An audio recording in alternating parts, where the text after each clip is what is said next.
you can merge yourself as well. ठीक है ना? दो पीडीएफ्स को आप मर्ज कर सकते हैं ना? या नहीं? कैसे कर लेंगे। ठीक है।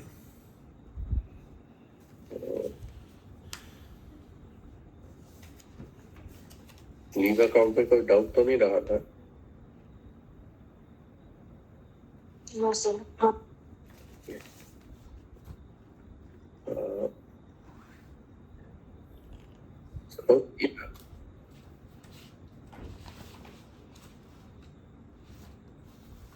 लीव अकाउंट का बैलेंस हो जाता है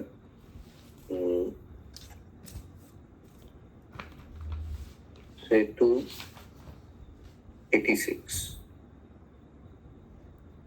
ठीक है, 286 हो जाता है। कोई फर्क पड़ेगा?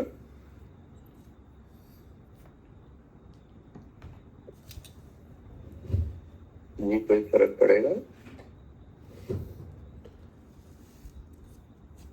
यस सर, फर्क पड़ेगा। क्या फर्क पड़ेगा?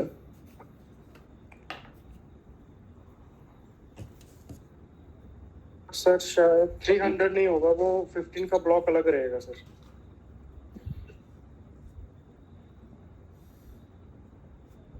उसमें 15 का ब्लॉक अलग से रहेगा। इफ यू गाइस रिमेम्बर, मैंने आपके साथ कुछ शेयर किया था, एक क्लैरिफिकेशन थी। ठीक है, तो वंस इट टचेस 285 देन उसमें फिर प्लस 15 का प्रोविजन है, but that remains only for availment. Okay, availment के लिए है वो। एनकैशमेंट के लिए वो अवेलेबल नहीं है। ठीक है जी, एनकैशमेंट के लिए वो अवेलेबल नहीं है, but no doubt you can avail that. Sir आपके सारे ये न्यूमेरिकल जो है, ये पार्ट 1 में बहुत लेंथी न्यूमेरिकल होंगे आपको। यहाँ पे तो आपको उतनी जरूरत नहीं थी, मैंने आपको सारे बोनस दिए हैं। अदरवाइज आपके लेवल पे पेपर में तो आने वाले नहीं है। वैसे तो आपको आना ही चाहिए।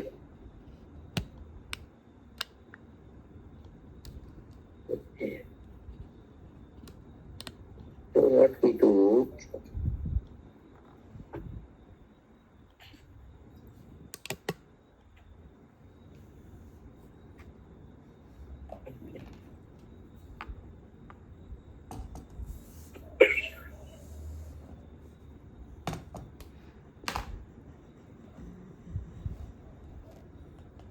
स्क्रीन विजिबल है सबको?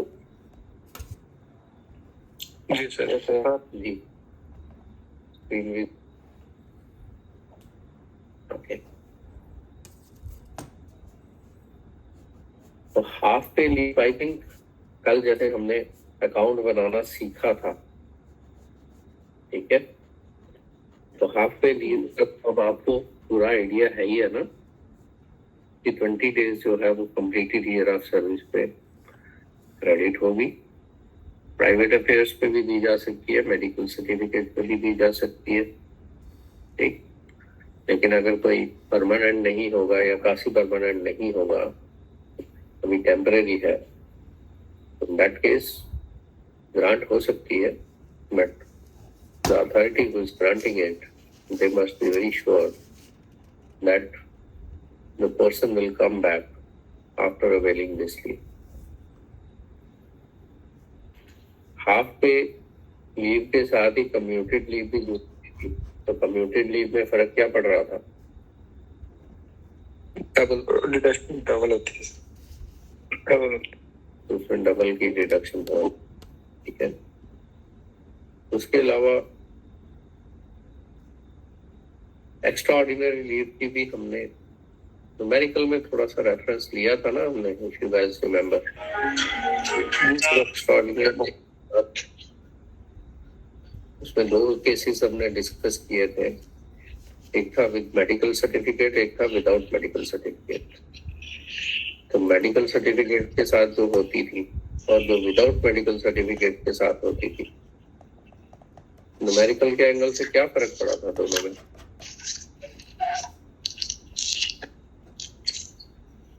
नहीं, दोनों में क्या फर्क पड़ा था?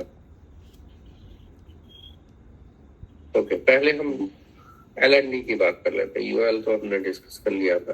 दोनों में फर्क क्या पड़ा था? UL with medical certificate, UL basically क्या है? Leave without pay. लेकिन अगर वो मेडिकल सर्टिफिकेट के साथ होती है, only advantage service counts. Okay, that's the only difference, but that doesn't mean the person will get the pay. उसके बाद है जी leave not due. Leave not due को L&D भी कहते हैं, जैसा कि इसका नाम ही है। इसका मतलब ये लीव ड्यू नहीं है और आपको एडवांस में मिल रही है। ठीक, मीन्स आपके पास लीव का एक्रूवल नहीं है, you don't have the balance, but आपको लीव ये ग्रांट हो रही है। पहली बात तो ये है कि ये जो लीव नॉट ड्यू है, ये हमेशा हाफ पे होगी। Leave not due will never be on commuted basis, it will always be on half पे। उसके पीछे रीजन यही है कि वो लीव उसके पास है ही नहीं है, तो यहाँ पे कम्यूटेशन तो पॉसिबल ही नहीं है ना। कम्यूटेशन में तो हम डबल डिडक्शन करते हैं, जबकि यहाँ पे तो सिंगल डिडक्शन के लिए भी बैलेंस नहीं है आपके पास। Are you understanding? तो आपके पास बैलेंस नहीं है। एक तरह से आपकी लीव जो माइनस में जा रही है। लीव नॉट ड्यू का मतलब क्या हुआ? माइनस बैलेंस हो रहा है आपका। तो माइनस जो है वो फ्यूचर के अप्रूवल के साथ फिर सेटअप होगा, फिर उसकी वो जो रिकवरी आएगी, इस अप्रूवल जैसे जैसे होगा वो माइनस को प्लस में कन्वर्ट करता जाएगा। पहले तो वो जीरो पे लाएगा, फिर प्लस पे जाएगा। ठीक है, mind you, leave not due is always on half पे, और वो माइनस करती है आपके बैलेंस को, कम्यूटेड बेस पे कभी नहीं होगी। Then authority competent to grant leave is satisfied. ये आप देखेंगे हर जगह है ये, क्योंकि लीव नॉट ड्यू में एक तरह से आप लोन दे रहे हैं। लीव नॉट ड्यू का मतलब क्या हो गया? हम लीव का लोन दे रहे हैं ना, लीव का लोन ही दे रहे हैं ना, अभी उसके पास है नहीं है। एक तरह से जैसे बैंक ओवरड्राफ्ट होता है, तो वैसा सिनारियो बन रहा है ना। Is it okay? जी सर। उस केस जिसको आप लोन दे रहे हैं, उस केस में अगर वो वापस ही नहीं आएगा, तो फिर हाफ पे तो वो ले गया, गवर्नमेंट को नुकसान हो जाएगा ना। इसलिए सबसे पहले ये देखा जाता है कि वो रिटर्न होगा या नहीं होगा। देयर आर फेयर चांसेस वो वापस आएगा या नहीं आएगा। अगर अथॉरिटी को लगता है कि that person will not come back, then in no case L&D can be granted.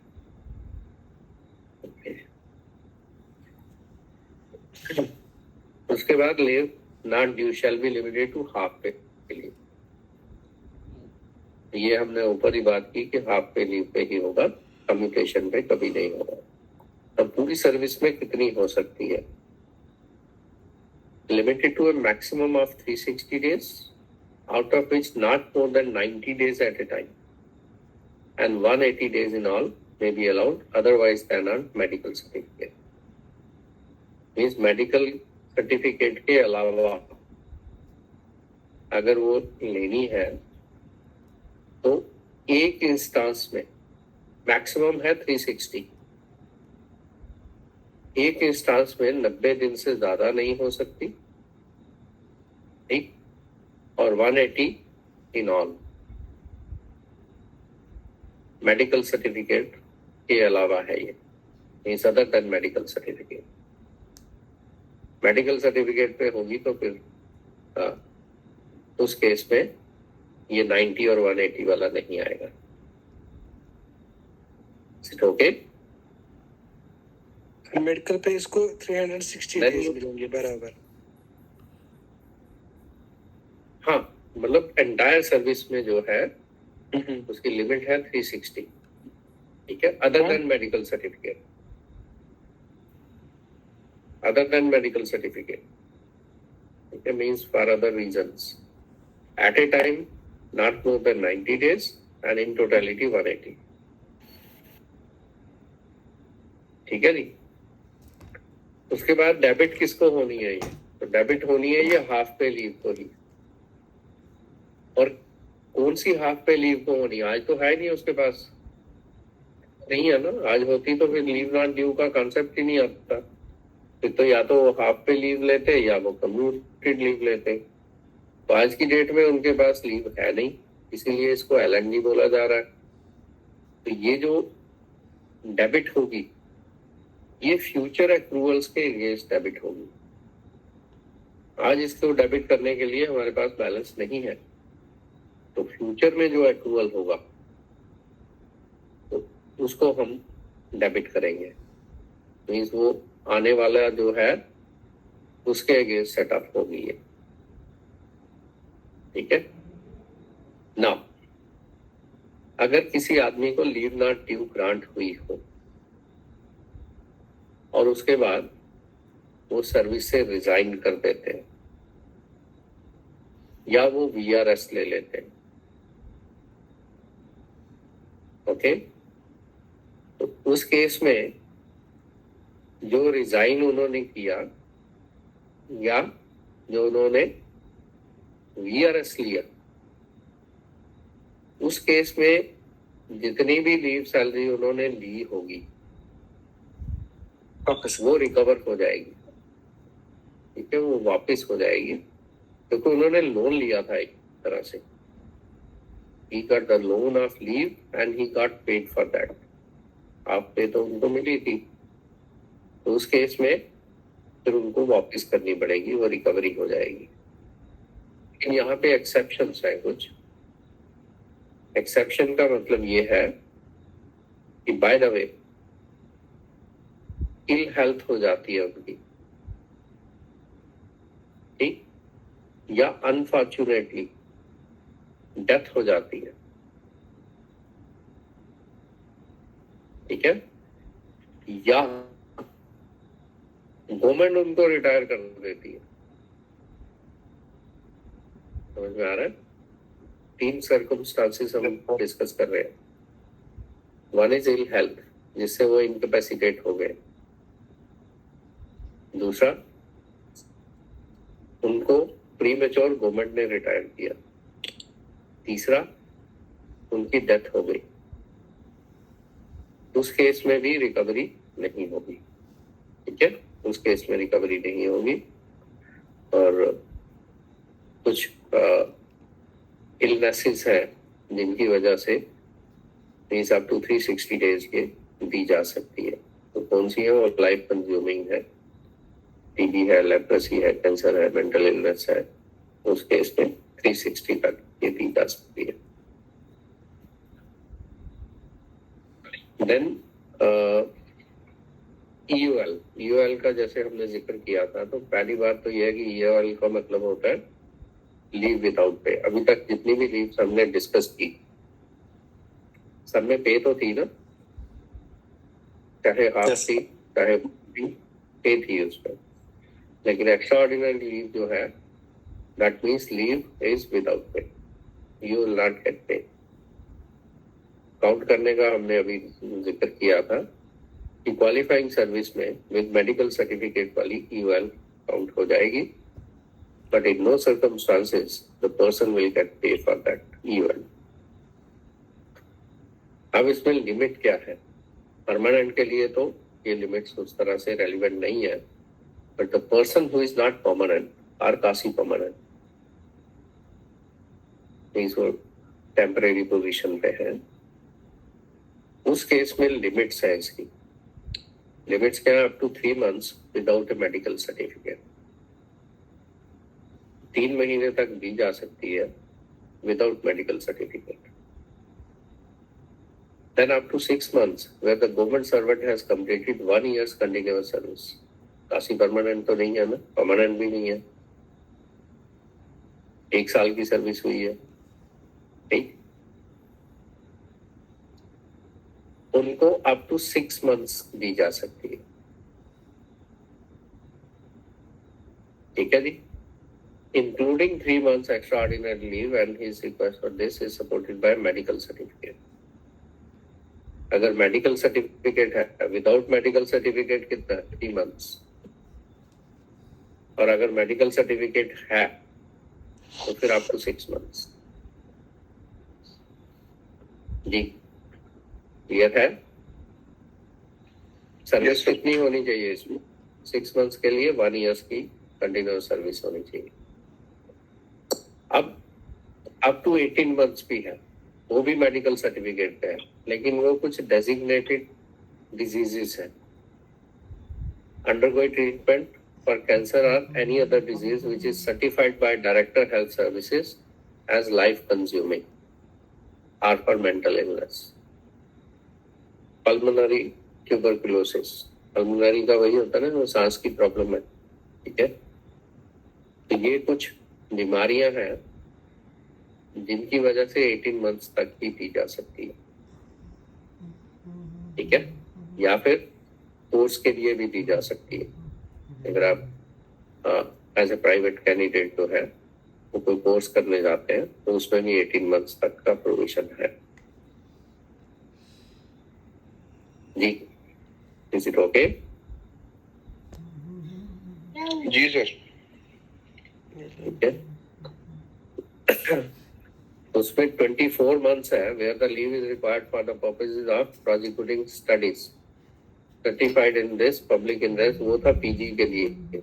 ये है कि पब्लिक इंटरेस्ट में अगर वो आपकी स्टडी काम आएगी तो उस केस में आपको 24 months है। But in case you are doing post graduation, अपने आप को एलिजिबल बनाने के लिए फर्दर, तो वो जो है 24 months नहीं है, उसमें जो है वो 18 months है।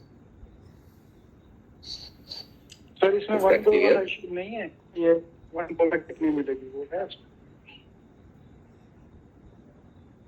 नो, अगर तो डिजीजेस है तो डिजीज वाले में 1 go में उस तरह से नहीं है कि आपको कितनी मिलेगी। डिजीज वाले केस में in case diseases are designated like this तो अप टू 18 months है, 1 go में मिल जाएगी आपको,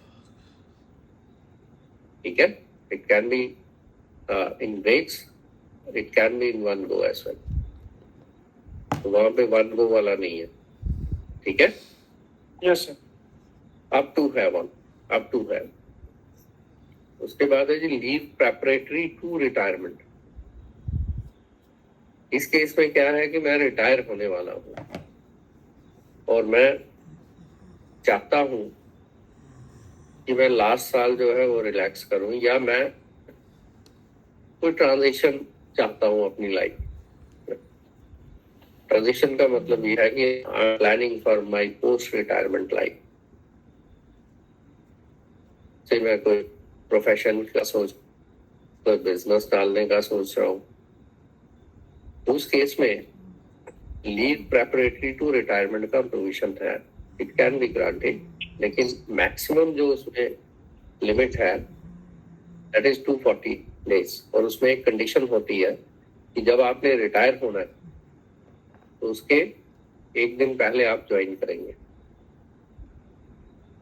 ठीक है जी, समझ आ रहा है? Yes sir.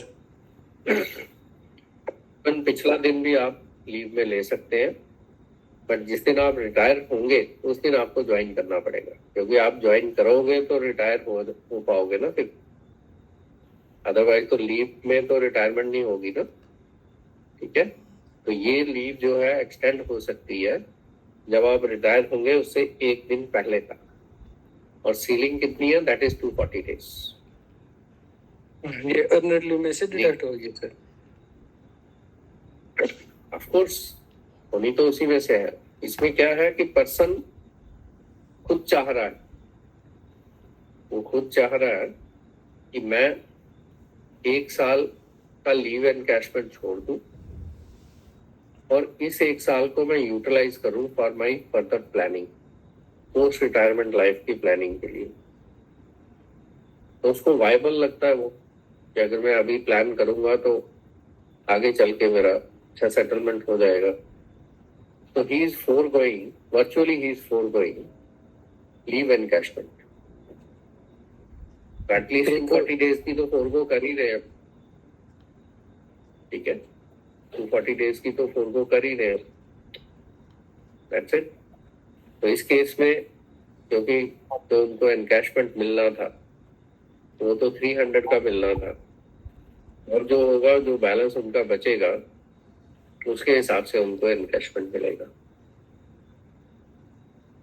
ठीक है जी. पे पूरा मिलेगा इनको. इसी क्या पूरा मिलेगा? पे हाँ, पे तो पूरा ही मिलेगा, क्योंकि ये तो अर्न लीव के अगेंस्ट ही जा रहा है ना. ओके. अब देखे ना, ये अर्न लीव के अगेंस्ट है. ये वर्ड पढ़े हैं यहाँ पे आप. जैसे वो था आपका L&D था, वो किसके अगेंस्ट था? वो तो हाफ पे के अगेंस्ट था ना. पे जी जी. ये अर्न लीव के अगेंस्ट.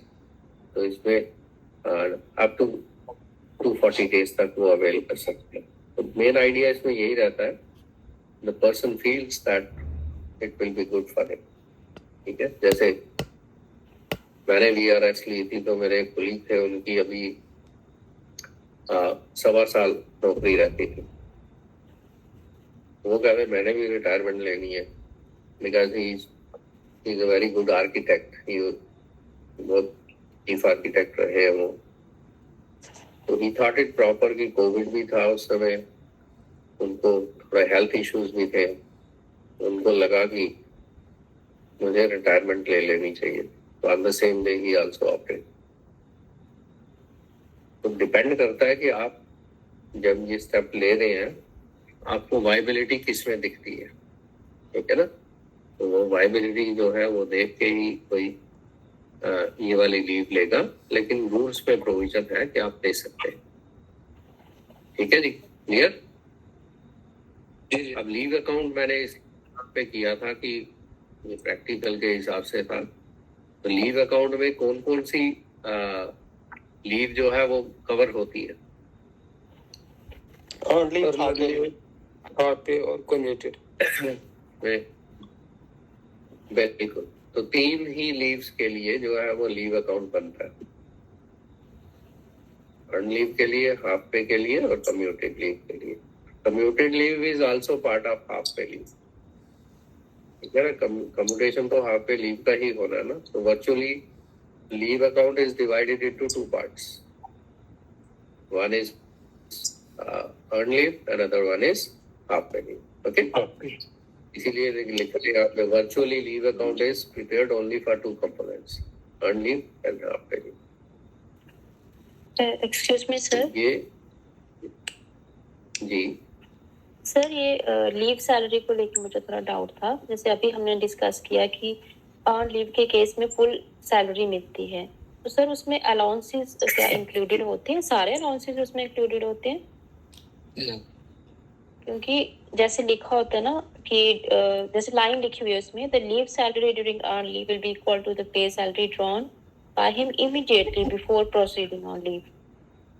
हाँ, उसमें ये है तो इस कि उससे पहले जो उनको पे मिल रही थी, वो जी. इंक्रीमेंट की बात कर रहा है. वो इंक्रीमेंट के लिए एप्लीकेबल होता है. तो इंक्रीमेंट में वो फिर नोशनल में चला जाएगा. ओके. जब वो लीव पीरियड से बाहर आएंगे तो उनको मॉनिटरी इफेक्ट मिलेगा. But always take it from me, whenever you are getting pay, allowances are linked with the basic pay. जी. Are you getting? जी जी. If you are getting, you will get allowances as well. ठीक है. अब जी, ऐसा पर sir है कि कुछ जैसे जी सर, जैसे जी, कुछ अलाउंसेस बताइए. रहते हैं ना हमारे मेडिकल डिपार्टमेंट में, जैसे रहते हैं 2.5 डे की पे मिलती है उनको. तो वो जो रहती है वो तो ड्यूटी से रिलेटेड ही है. अब जब बंदा है ही नहीं और वो गया हुआ है लीव पे, तो उस केस में वो डिडक्ट होएगा या फिर मतलब वो ऐसा ही रहेगा? देखिए, वो तो एडिशनल पे है वो. ठीक है. जी वो जी. नॉर्मल पे नहीं है, वो एडिशनल पे है. तो एडिशनल पे तो ड्यूटी के साथ ही रिलेटेड होगी. ठीक है. Additional pay is related with your performing the duty. That's why you are getting additional pay. But basic pay definitely you will get during the leave. Okay? That means in short हम कह So- सकते हैं कि कुछ allowances allowed होंगे, कुछ नहीं होंगे. वो जो एडिशनल पे है उसका तो नॉमेनक्लेचर ही ऐसा है ना, उसका तो नॉमेनक्लेचर ही ऐसा है. That is known as additional pay, that is not your basic pay. तो उसका नॉमेनक्लेचर ही उस रिलेशन में है. एलओएसएस का जहां तक सवाल है, जैसे सपोज किया मैं यहाँ से आपको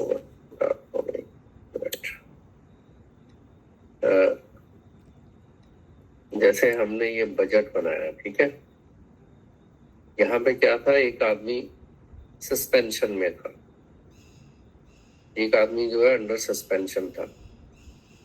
लेकिन सस्पेंशन में भी क्या होता है, उस आदमी का पूरा प्रोविजन बनाया जाता है as if the person is not under suspension. तो हम उसका पूरा प्रोविजन बनाते हैं क्योंकि that person can be reinstated any point of time. तो फिर आपको बजट में प्रोविजन चाहिए होगा ना. तो जब उसका बजट में हमने बेसिक का प्रोविजन रखा तो नेचुरली उसका फिर हमें एलओएनसीज का प्रोविजन भी बनाना पड़ेगा. ओनली डिफरेंस इज कि कई बार हो सकता है कि इंक्रीमेंट का इशू हो, ठीक है, क्योंकि कई बार होता है कोई पोस्ट वेकेंट होती है.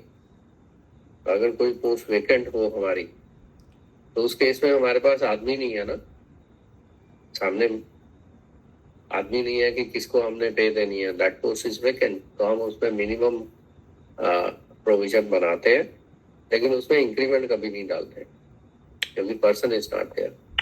But once you make the provision for basic, allowances always will follow. अगर पे मिल रही है तो अलाउंसेस तो उसके साथ ही जुड़े होते हैं. जी सर, पर सर बजट में तो हम 2.5 का वेकेंट के लिए भी रख रहे थे, इसीलिए मुझे ये डाउट अराइज हुआ था एक्चुअली. जब हम बजट बना रहे थे ना, तो उसमें भी जो वेकेंट पोस्ट है तो उसमें हम 2.5 डे का प्रोविजन रख रहे थे. उसमें इसलिए रख रहे थे कि अगर जो भी आएगा तो वो उसको 2.5 की आपको पे तो देनी पड़ेगी ना. whosoever will come, आप मिनिमम लेवल पे ले रहे हैं उसके लिए वेकेंट का, तो उसमें 2.5 जो आपका है दैट इज नॉर्मल आउटगो. कि जो भी आदमी आएगा आप उसका छुट्टी तो पहले ही छुट्टी एज्यूम नहीं कर सकते ना कि छुट्टी पे होगा, ठीक है. तो बजट में तो आपको 2.5 लेना ही है. जी जो वेकेंट है इसका प्रोविजन कितने सर, जो वेकेंट पोस्ट होती है सर, उसका जो प्रोविजन बनाते हैं हम, वो 6 मंथ का बनाते हैं, 12 मंथ का बनाते हैं. 6 मंथ. उसमें क्या है, जस्ट ए मिनट. जब आप अगले बजट की जब एक्सरसाइज होती है तो उसके 2 पार्ट्स होते हैं. एक होता है रिवाइज्ड एस्टिमेट्स, एक होता है budget estimates. Are you aware of it? Yes sir. ठीक है. जैसे सितंबर में हम एक्सरसाइज करेंगे बजट की, ठीक है. उस केस में क्या होगा, जो आपका 25-26 होगा, जो 25-26 होगा, उसके लिए बनेगा रिवाइज्ड एस्टिमेट. माइक ऑफ कर दें, छोटा माइक ऑफ कर दें. Okay. What I am saying is, जैसे सितंबर में हम एक्सरसाइज करेंगे बजट की, तो budget is divided into 2 parts. One is revised estimates for the current year, another one is budget estimates for the next year. Means 25-26 के revised estimates बनेंगे और 26-27 का बजट बनेगा. जब हम 26-27 का बजट बनाएंगे, any post which is vacant, provision for that will be made for 12 months at the minimum of the level. अगले साल का जो बजट बनेगा वो 12 महीने का बनेगा मिनिमम ऑफ द लेवल पे. लेकिन जहां तक करंट ईयर के रिवाइज्ड एस्टिमेट्स की बात है, तो अभी करंट ईयर के 6 महीने तो गुजर गए ना, जी सर 6 months have already जी, जी। passed, and that post has still not been filled. तो इसका मतलब 6 महीने का प्रोविजन तो अब हमें चाहिए ही नहीं, वो 6 महीने तो पास हो गए। रिवाइज एस्टिमेट में सिर्फ 6 महीने का प्रोविजन बनेगा, लेकिन जब इस साल का बजट बना था तब वो ओरिजिनली 12 महीने का प्रोविजन था। अब तो हम नहीं ले सकते ना कि कब कोई आएगा, लेकिन अब 6 महीने क्योंकि गुजर गए, actual time period has already lapsed, now we are left with only 6 months। तो अब जो प्रोविजन होगा वो रिस्ट्रिक्ट हो जाएगा 6 महीने का। तो रिवाइज्ड एस्टिमेट्स में 6 महीने और बजट एस्टिमेट्स में 12 महीने। Is it clear? Okay okay yes sir, एक सेकंड सर, इसका मतलब वेकेंट पोस्ट अगर एक होगी तो हमें 6 months का प्रोविजन रखना है, तो 2.5 days के हिसाब से फिर वो 15 days होंगे, ना कि 1 month। बिकॉज 2.5 दिन के हिसाब से जब हम पूरे साल का प्रोविजन रखते हैं फॉर 1 वेकेंट पोस्ट, तो उसका 1 month बनता है। तो अगर हमारे पास, हमने जैसे आपने कहा कि हम सिर्फ 6 months का रखेंगे फॉर द रिवाइज्ड बजट में, तो 6 months के हिसाब से क्या? हाफ ही रखोगे ना, हाफ ही रखेंगे आप, ठीक है? रिवाइज्ड एस्टिमेट में हाफ ही रखेंगे, क्योंकि 6 महीने तो हो गए, वो 2.5 दिन की आपने किसी को देनी नहीं है अब। ओके ठीक है, ठीक है, ओके ओके, चलो बहुत। सर ये अपना, हेलो जी जी जी, सर ये अपना काशी परमानेंट सर कब होता है बंदा? 3 साल के बाद। सर इसको वो भरना पड़ता है फॉर्म वगैरह? फॉर्म भी होता है उस पे, आपको वो वर्क एंड कंडक्ट वगैरह उस पे भी लगता है, ठीक है? After putting 3 years in service उसका ऑर्डर होता है प्रॉपर, और उसकी सर्विस बुक में एंट्री होती है, ठीक है? सर कुछ तो बड़ी देर बाद होते हैं, वो 10-10 साल के हो जाते हैं, नहीं होते कम से। हाँ, लेकिन वो बैकडेट से ही होता है। ओके तो होगा वो 3 साल के बाद एलिजिबिलिटी है, उसमें यही है कि तो फॉलो अप हुआ है, हमारा भी ऐसा ही हुआ था, हम भी बड़े लेट एंट्री हुई थी हमारी, ठीक है, सर्विस बुक में। But otherwise after putting 3 years of service you are eligible to be declared as quasi permanent, but क्योंकि उसकी एक्सरसाइज गवर्नमेंट के लेवल पे लेट होती है, तो दैट्स व्हाई। ओके, अब ये एडिशनल नोट्स हैं, तो एडिशनल नोट्स में कुछ चीजें कवर की थी मैंने। जब हमने लीव रूल्स को डिस्कस करना स्टार्ट किया था, तो पहला स्टेटमेंट यही आया था ना, cannot be claimed as matter of right. तो कई बार इस पे ये क्वेश्चन आया हुआ है कि इसको आप एक्सप्लेन करो, व्हाट डज इट कन्वे। तो मोटे तौर पे ये यही कन्वे करता है ना कि गवर्नमेंट के हम सर्वेंट हैं, ठीक है? तो गवर्नमेंट को अगर लगता है कि हमारे बगैर काम नहीं चलेगा, या लीव दे भी दी उसके बाद हमारी जरूरत है, तो उस केस में हमें वापस आना पड़ेगा, ठीक है जी? मैक्सिमम कितने एब्सेंट रह सकते हैं आप? मैक्सिमम कितनी लीव हो सकती है? 10 दिन कैजुअल लीव। नो, जो एब्सेंस है, जो गवर्नमेंट एक्शन लेती है, 5 years के बाद 5 उसके बाद उसके बाद था अदर टाइप्स ऑफ लीव्स।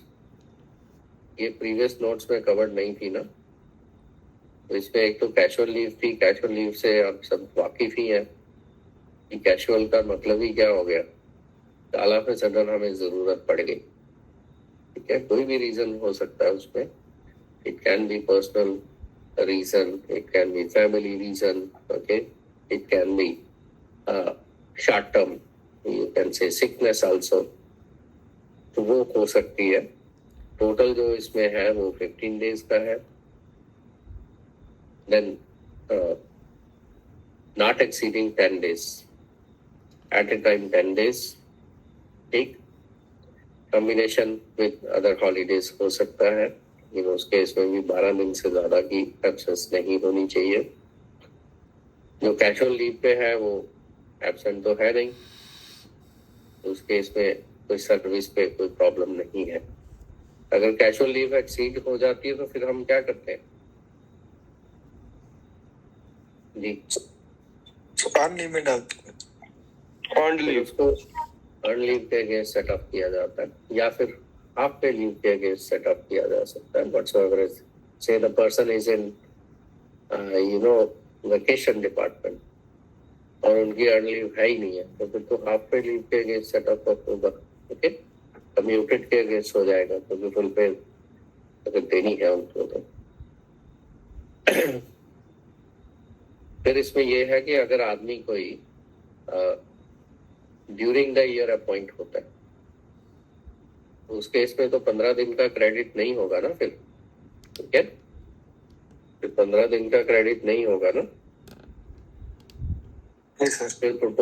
फिर प्रोपोर्शनेट हो जाएगा कि कितना उनको क्रेडिट मिलेगा। सर Then- अनऑथराइज्ड जो, एक्सक्यूज मी सर, हम्म, सर कुछ एम्प्लॉयज हमारे पास अनऑथराइज्ड लीव पे चले जाते हैं, जैसे उनके लिए फिर क्या, उनकी फिर कहाँ से हम डिडक्शन करेंगे? डायरेक्ट उनको यूएल में करेंगे या फिर उनकी भी डिडक्शन पहले अर्न से करेंगे देन? लेकिन जो अनऑथराइज, आप अनऑथराइज एब्सेंस की बात कर रहे हैं ना? जी सर, जी सर। अनऑथराइज एब्सेंस जो है वो तो अभी ओपन एंडेड है। The person is not present and he has not applied for the leave or he has not been granted the leave. जी Unauthorized absence में तो हमें उनको पे नहीं देनी है, अभी उनकी कोई छुट्टी एडजस्ट नहीं करनी है। उनकी छुट्टी एडजस्टमेंट की बात, जो सेटअप की बात आएगी वो उनके ज्वाइन करने के बाद आएगी। Okay sir. So when the person is on unauthorized leave, unauthorized absence में है वो, उस केस में तो हमें कुछ नहीं करना है, उल्टा उनको नोटिस देने हैं कि आप वापस आओ, अदरवाइज आपकी टर्मिनेशन भी हो सकती है। ठीक है, there is a due procedure in that, और उनकी पे जो है वो नहीं देनी है फिलहाल। Now when the person joins back, then we'll see उनकी कितनी लीव एडजस्ट हो सकती है, कितने लोग यूएल में जाएगी। So that is what we have to see afterwards. Okay? Okay sir, okay. Unauthorized absence में तो हम अपनी तरफ से उनको कोई लीवरेज नहीं देने वाले ना, छुट्टी जब एलिजिबल ही नहीं है उसके लिए तो फिर तो कोई उसमें बात ही नहीं। ओके, हेलो सर, मिनिमम जो सर मैं सर्विस बुक देख रहा था तो कईयों ने एक पेंशन केस में बना ही रहा था, तो उसमें देखा था कि उन्होंने लास्ट रिटायरमेंट से पहले कुछ ना 27 डेज की अनलीव ली थी, तो लेकिन यहाँ पे रूल में लिखा हुआ कि 10 डेज से ओवर एक्सीड कर ही नहीं सकते आप, लेकिन वो उन्होंने तो 27 अवेल की थी। आप कैजुअल लीव की बात कर रहे हैं, अर्न लीव की बात कर रहे हैं? अर्न लीव में तो ऐसा कोई लिमिट है नहीं है, वो तो कैजुअल लीव के लिए हम डिस्कस कर रहे हैं। अच्छा, कैजुअल लीव 10 से ऊपर है ना उसकी? हाँ, अभी जो डिस्कस हो रहा है वो कैजुअल लीव हो रहा है। अर्न लीव में तो जो रिटायरमेंट था वो तो 240 तक चले गए थे हम, इफ यू रिमेम्बर, अभी डिस्कस किया हमने। हाँ, ठीक ठीक। That is altogether different. Okay, यहाँ बात हो रही है कैजुअल लीव की। कैजुअल लीव कम से कम कितनी देर के लिए दी जा सकती है? हाफ डे, हाफ डे की लीव बहुत बार लेते हैं ना, फर्स्ट हाफ, सेकंड हाफ, तो सबसे कम जो उसका क्वांटम है दैट इज हाफ डे। ठीक है, अब कुछ डिपार्टमेंट्स में जो है वो कैजुअल लीव ज्यादा भी है, जैसे पुलिस है, होम गार्ड्स है या फायर सर्विसेज है, उनमें 20 डेज की कैजुअल लीव है इन ए कैलेंडर ईयर। रीजन उसमें यही है कि उनको हॉलीडेज या फेस्टिवल्स वाले दिन भी काम करना पड़ता है। क्लियर?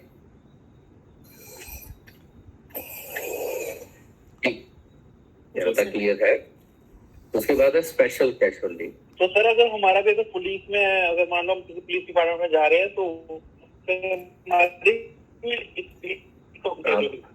आप तो मिनिस्टीरियल स्टाफ में आओगे ना, ठीक है, आपको तो छुट्टियां मिलेंगी ना, आपको तो वैसा नहीं होगा ना, आपको कहाँ फील्ड में जाना पड़ेगा या वहां खड़ा होना पड़ेगा। जी समझ रहे हैं? तो डिपेंड करता है ना आपकी नेचर ऑफ जॉब कैसी है, आपको छुट्टी वाले दिन जाना पड़ता है या उस तरह से आपका है कोई रोल, तो दैट डिपेंड्स। अदरवाइज अगर आप मिनिस्ट्रियल स्टाफ में हैं और आपको सारी छुट्टियां हैं, हॉलीडेज भी है, फेस्टिवल्स पे छुट्टियां हैं, तो then you are not covered in that provision. Sir जी सर 2.5 डे जो अलाउंसेस मिलता है, तो सर जैसे अकाउंट असिस्टेंट को अलाउड है इसमें अलाउंस के लिए? इसके लिए 2.5 डे के लिए? you are talking of medical department. Yes sir. And naturally you are also part of that. लेकिन सर जैसे उनको तो ऐसे रोस्टर वगैरह बनते हैं, तो उस बेसिस पे वो डायजन की सैलरी लेते हैं। तो फॉर एग्जाम्पल जैसे हम सर मैं इस मंथ पिछले मंथ में हर एक डे में गया हूँ, रक्षाबंधन पे भी, 15 अगस्त पे भी, संडे को भी, क्योंकि हम बजट और आउटलेट पे काम कर रहे थे। तो उस प्रोविजन में हो सकता है कुछ ऐसा कि डायजन की सैलरी? देखिए उसमें क्या है कि बजट के लिए एक अलग से प्रोविजन है, बजट के लिए पेमेंट्स मिलती है। ओके, बजट के लिए you can draw the payment for the extra hours you are putting in, but otherwise आपके नेचर ऑफ सर्विस में वो 2.5 है नहीं ना। सर वो विड्रॉ कैसे होती है बस पेमेंट? वो क्या चीज? बजट की जो आप बोल रहे पेमेंट एक्स्ट्रा मिलती है? हाँ, उसके लिए प्रॉपर प्रोविजन है। ठीक है, हाँ मैंने सुना था इसमें रिगार्डिंग। हाँ कैसे? बिल्कुल है, I will try to get that for you.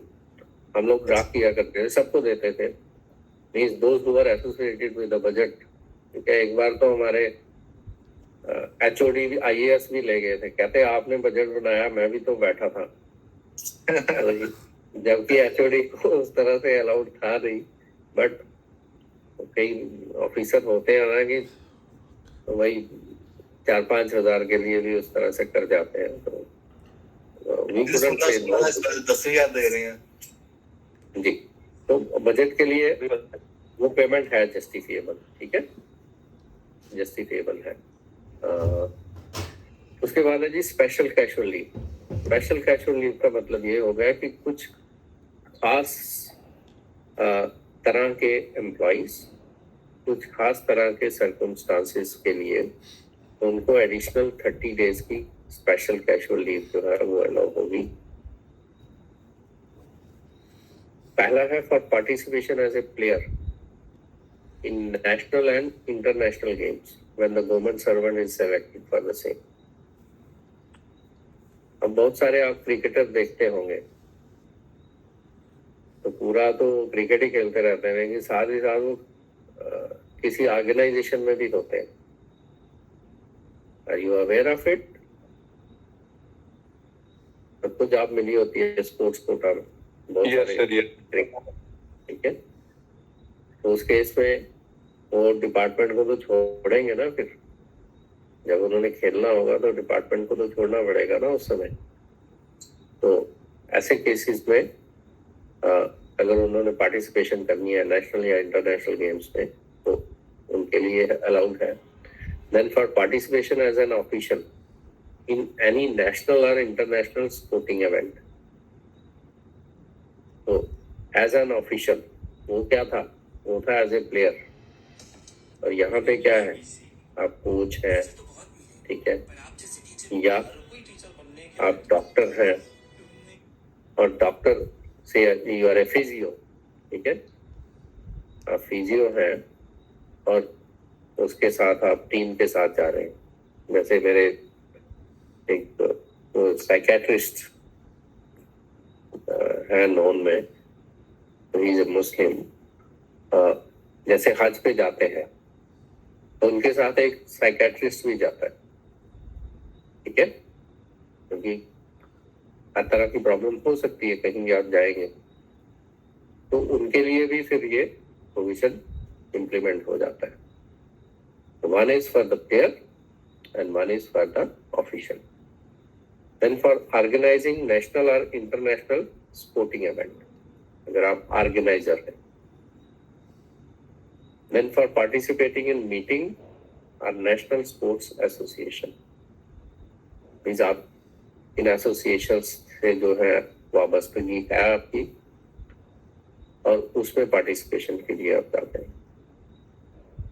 For participation in all India scheme or interstate exchange of culture tours.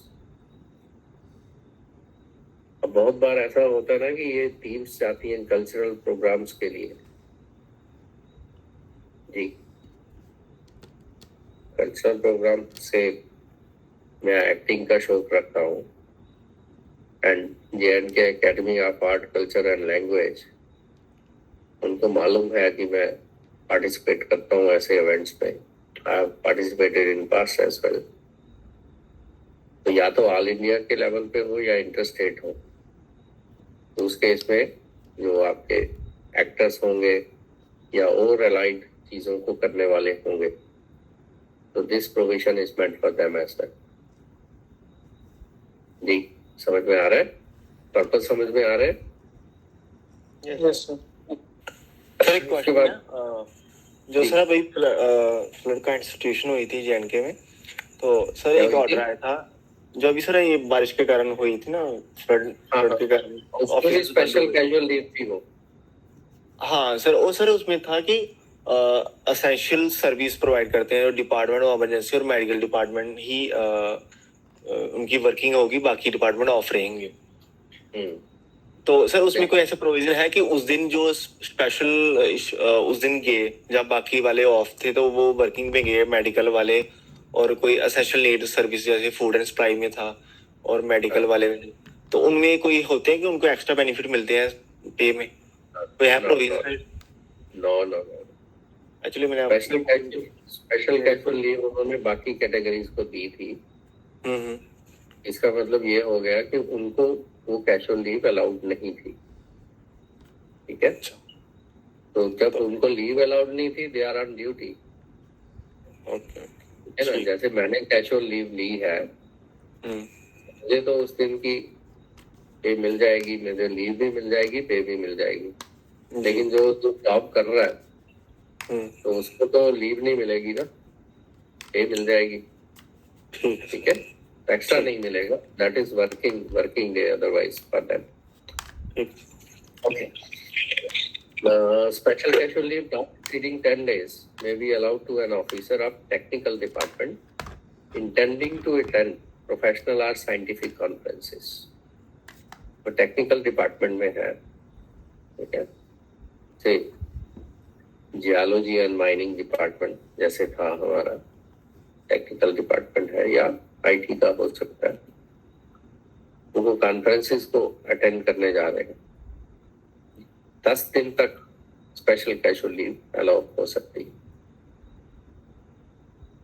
जी, समझ में आ रहा है? ये उस केस में होगा, ये उस केस में होगा जहां पे वो अपने लेवल पे कर रहे हैं. ठीक है ना, यहाँ पे लिखा है इंटेंडिंग. इंटेंडिंग का मतलब वो खुद जाना चाहते हैं. कई बार ऐसा होता है कि कॉन्फ्रेंस के लिए आपको डिप्यूट किया जाता है, साइंटिफिक कॉन्फ्रेंस के लिए आपको डिप्यूट किया जाता है, तो वो केस इसमें नहीं आएगा. उस केस में ऑन ड्यूटी माने जाओगे, उल्टा आपको TA भी मिलेगा उसका. तो कैन यू डिफरेंशिएट करना आ रहा है? सर ठीक है, तो एक केस में गवर्नमेंट आपको सेंड कर रही है, गवर्नमेंट आपको भेज रही है कि आप अटेंड करो, सीख क्या हो वहां से, कुछ गवर्नमेंट के फायदे की बात होगी. तो उस केस में तो ऑन ड्यूटी हो आप, आपका ऑफिशियल टूर बनेगा वो. You will get to and fro charges as well, और ऑन ड्यूटी आप माने जाओगे. बट यहाँ पे क्या है, the person is intending, he himself is intending, government is not intending.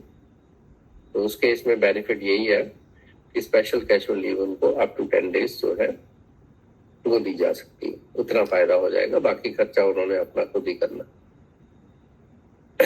Then special casual leave not exceeding 6 days may be granted to those government servant as would undergo sterilization operation. तो ये जो sterilization के लिए उसके लिए not exceeding 6 days है. Then फिर women employees के लिए है अगर वो जो ट्यूबेक्टोमी वाला जो होता है. Then special casual leave of 14 days, not exceeding 14 days. उसमें भी है, ये भी फीमेल गवर्नमेंट सर्वेंट्स को है. Non puerperal sterilisation, is it okay? Yes, sir. Yes, sir. Okay. Then 7 special casual leaves may be granted to a male government servant whose wife undergoes this. So not only to that female, उनके husband को भी allow होगा. Special casual leave पे ही specially रुक जाए अब. जी sir. Yes sir. Special sir casual एक लीव क्वेश्चन है, कैजुअल लीव से क्वेश्चन. उसका जब प्रोपोर्शनल निकालेंगे तो अगर मिड ऑफ द मंथ या किसी और डेट को ज्वाइन किया होगा तो उस मंथ को काउंट करना है. आप कैजुअल लीव की बात कर रहे हैं तो इसमें जी 15, सर. ठीक है, डिवाइडेड बाय 12 अगर आप करोगे 12. It becomes 1.25. ठीक है, जैसे अर्न लीव जो है यस सर, यस सर. 2.5, तो 1.25 का प्रोपोर्शनेट है उसमें. अच्छा, उसी की तरह लेना है सर ये भी. सर उसी की तरह डील करते ना, अर्न लीव की तरह. हाँ, उसी की तरह डील करते हैं, इसको प्रोपोर्शनेट करना पड़ेगा. ओके. ठीक है. Thank you sir. सर ये पहले ऐड होती है या करनी पड़ती है? क्या चीज?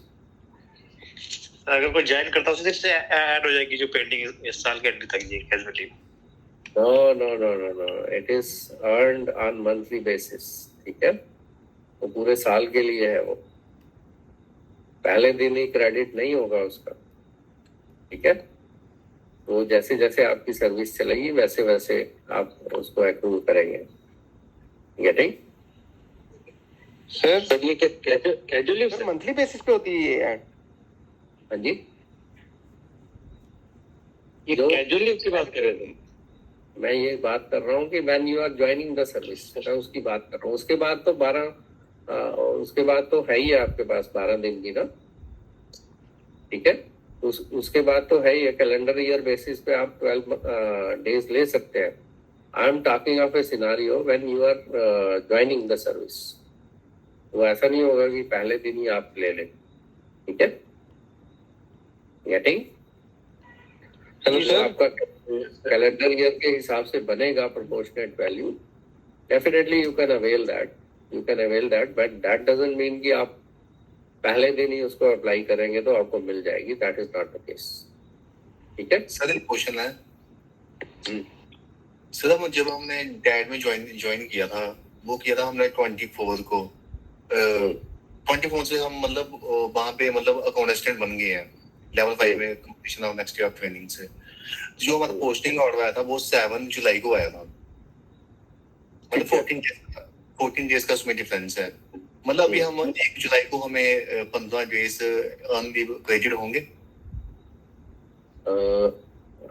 आप क्या कह रहे हैं? 24 को हमने ज्वाइन किया था डैड में. ट्रेनिंग के बाद. हाँ जी सर. ओके, फिर उसके बाद क्या कह रहे हैं आप?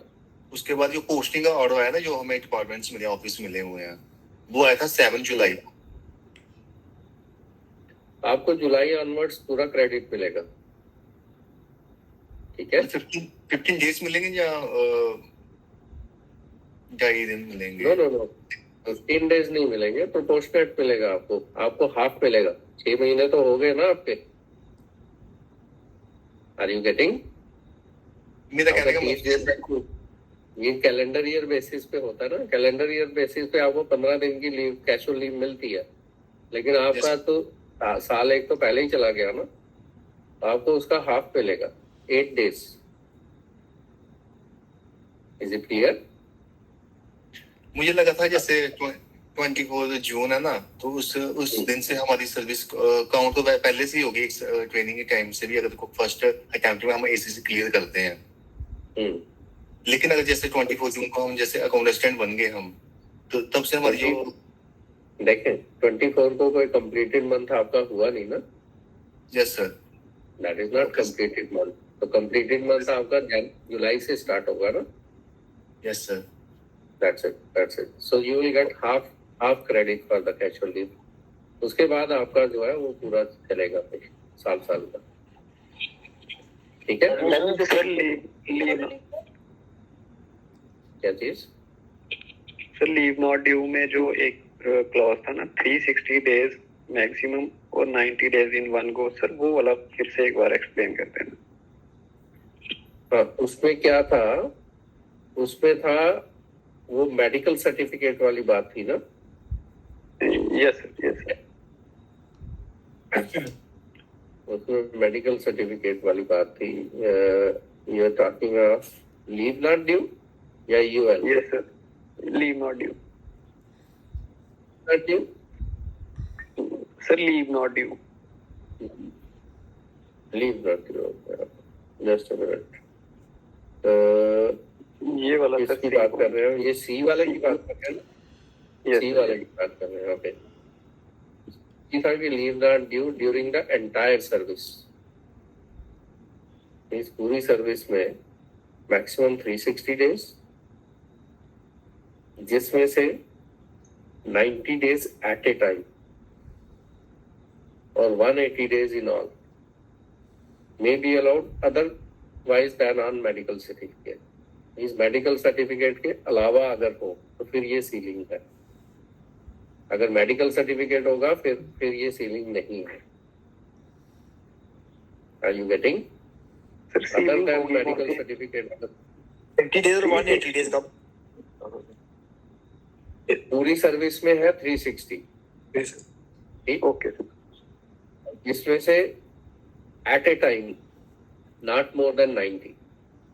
ओके सर, ठीक है, एट ए टाइम 90 और अदर ओकेशंस पे 180 है। अदर ओकेशन बट ये उस केसेस में है जहां पे मेडिकल सर्टिफिकेट नहीं है। अदर ओकेजन में 180 मतलब ये समझ नहीं आता कि 180 डेज इन ये जी मैं बता देता हूँ। ये 360 जो है ये दोनों केसेस में है, with medical certificate, without medical certificate. यहाँ तक समझ लिया? जी सर। पूरी सर्विस में किसी भी रीजन से हो, मेडिकल से हो या अदरवाइज हो, that is 360 ceiling. This one is clear? Yes sir, yes sir. अब हम आ जाते हैं अदर देन मेडिकल सर्टिफिकेट। ठीक है, 360 हो गया विद मेडिकल सर्टिफिकेट और विदाउट मेडिकल सर्टिफिकेट। अगर विदाउट मेडिकल सर्टिफिकेट है तो फिर ये सीलिंग्स है, फिर 90 दिन है और 180 है, फिर 360 नहीं है। तो 360 is inclusive of medical as well as non medical. तो मतलब अगर मेडिकल नहीं है तो लास्ट 180 मिलेगी पूरी सर्विस में। हाँ बिल्कुल, फिर वो 360 वाली कोई सीलिंग वो मैक्सिमम नहीं है, फिर मैक्सिमम 180 है। Okay sir, okay sir. फिर 90 डेज उसका हाफ हो गया। हाँ जी, 180 डेज ही है ना, फिर मैक्सिमम 90 डेज क्या सीलिंग है? दो अलग अलग क्यों हुई है? मैं बता देता हूँ। इसमें क्या है कि जब आपने लीव ली, ठीक है, एट ए टाइम 90 डेज से ज्यादा नहीं हो सकती। उसके बाद आपने एक बार और ली तो 70 होगी आपकी। अब इन ऑल कितना हो गया ये? जी सर, 160 हो गया। ठीक है, इसका मतलब इसके बाद भी आप 20 दिन की ले सकते हैं। इन ऑल कितना है? इन ऑल है 180। Okay, it's clear? Yes sir.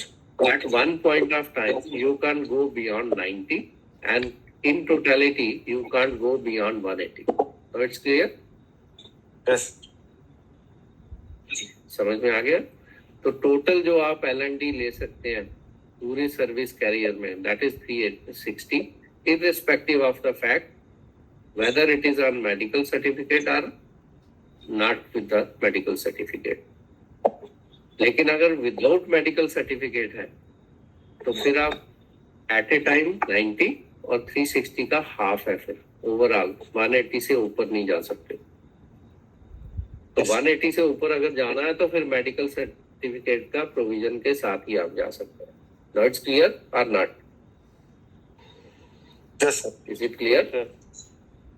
ठीक है। So 360 is for whole of life, including medical, including non medical.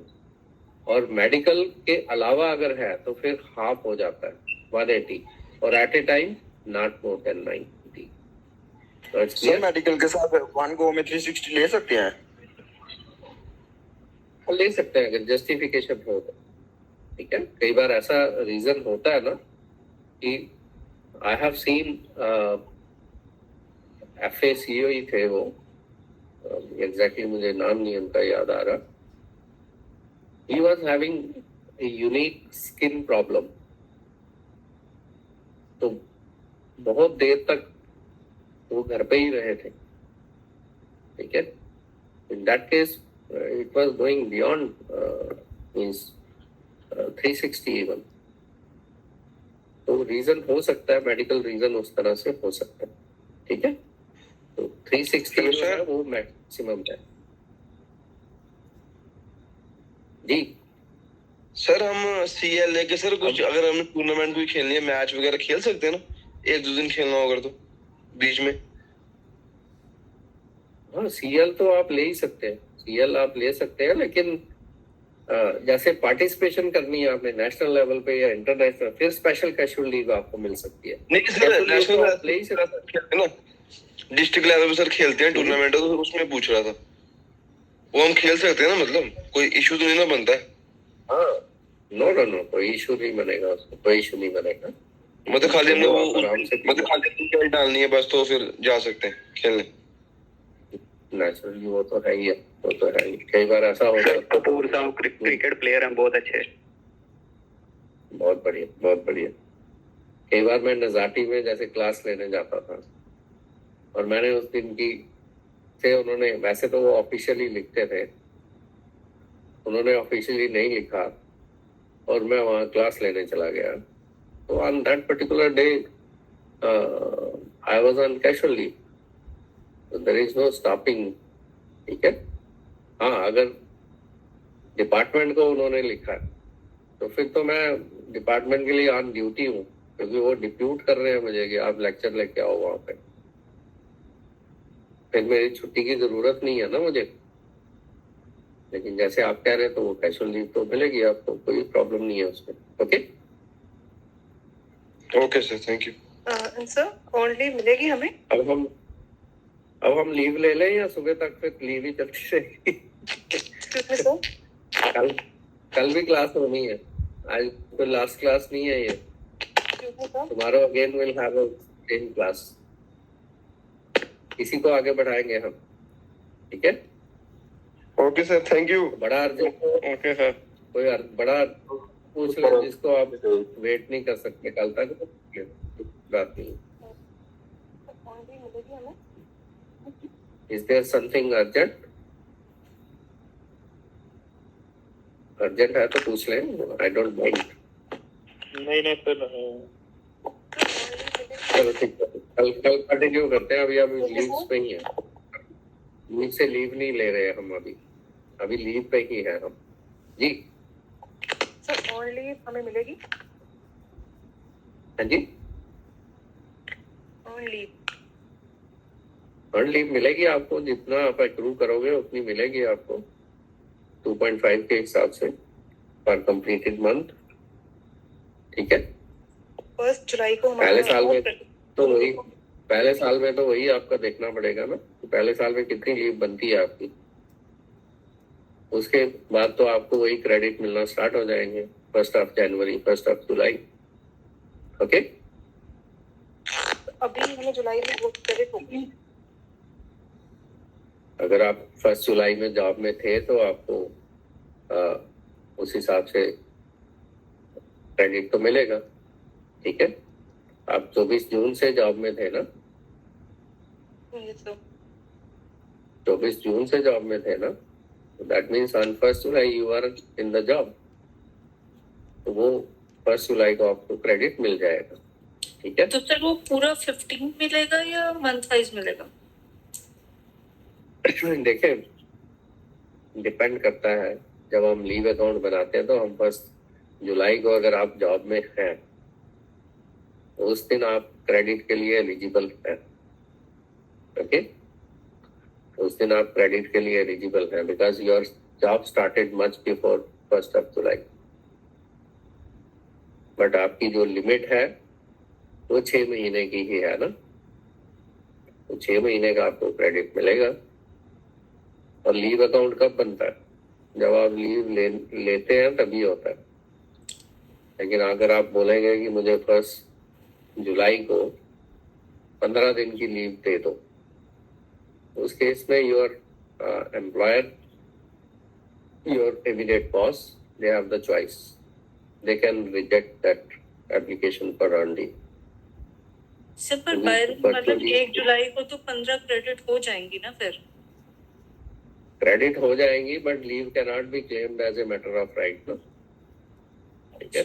Credit तो हो जाएंगी बट वो धौंस नहीं जमा सकते ना कि आपने क्रेडिट दे दिया। That's what I'm saying. That is applicable for everyone, not for you guys. Okay? So if you are in service on 1st of July, you are entitled for credit of 15. Okay?